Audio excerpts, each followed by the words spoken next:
आला हजरत इमाम अहले सुन्नत मुजद्दिदीन मिल्लत मेरे आला हजरत से किसी ने पूछा था कि हजरत जी बीबी नात पढ़ सकती है?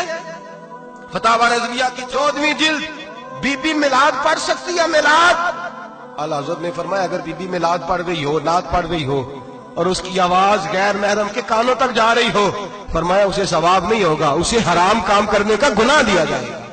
बीबी को मना है, वो नात की आवाज भी औरत का ही नहीं पड़ता, दीन में तो औरत की आवाज का भी पर्दा है।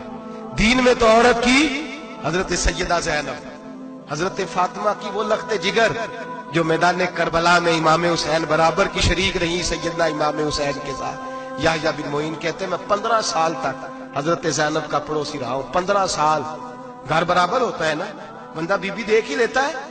वो बीबी कभी पर्दा डाल के जा रही है दवाई लेने, कभी नजर आ ही जाती है।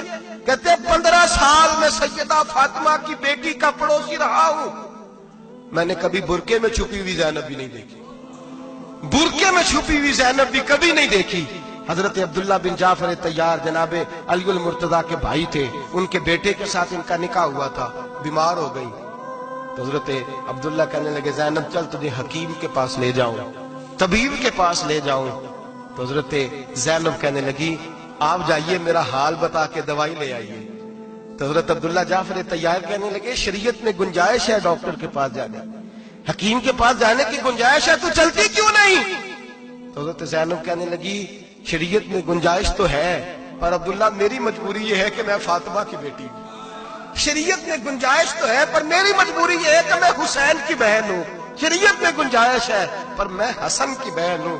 शरीयत में बड़ी गुंजाइश है पर लोग मुझे मोहम्मद अरबी की नवासी कहते हैं। गुंजाइश तो है तो मैं नहीं ना निकल सकती, इसलिए कि जितना कोई अपने आप को दीन के करीब जानता है उतना उसके पैरों में शरीयत की जंजीरें ज्यादा होती हैं। तो जनाब सैयदना अब्दुल्ला कहने लगे अगर तू पर्दा कर गई, अगर तू चली गई, तो फरमाने लगे ये तो अल्लाह की मशीयत है, तू दवाई ला दे ताकि मैं खा